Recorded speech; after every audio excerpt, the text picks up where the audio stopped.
In the rough and tumble world of Australian politics, kickboxing provides the perfect prep for an aspiring politician, especially if you're a female. Aisha Amjad says she knows all too well the challenges that women in power face. Females are criticised for the way they look.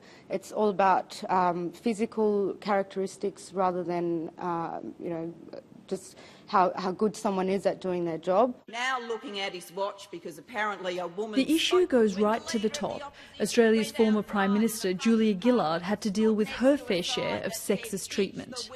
I will not be lectured about sexism and misogyny by this man. I will not. If he wants to know what misogyny looks like in modern Australia, he doesn't need a motion in the House of Representatives. He needs a mirror. I was called a bitch, a slut, a whore. On the lawns of the New South Wales State Parliament, I met 4 current prominent politicians, all with strong stories of how the culture of sexism is thriving in Australian politics. Currently, I'd find it really hard to say to a young woman, run for council, because I don't want them to go through what I went through, and I don't want them to cop that abuse. Until the culture changes within the broader Australian society, it's going to be very challenging for young women seeking life in the public eye.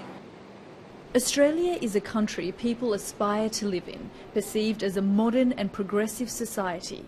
So the treatment of women in politics would come as a surprise to many. If there's ever a time that a politician should be more careful about the issues of gender and sexism, you'd think it would be during an election campaign. But even now, they're getting it wrong on a daily basis, and it seems no one is immune. They're young, they're feisty.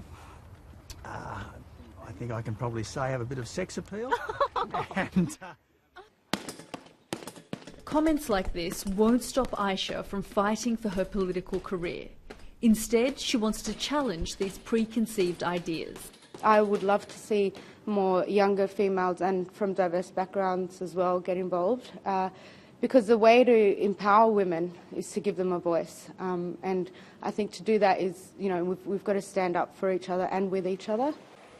Women still have a long way to go in Australian politics. Whichever candidate comes out on top in a few days, it's more than likely that the gender wars will continue to rage in the halls of Parliament. Yalda Hakim, BBC News, Sydney.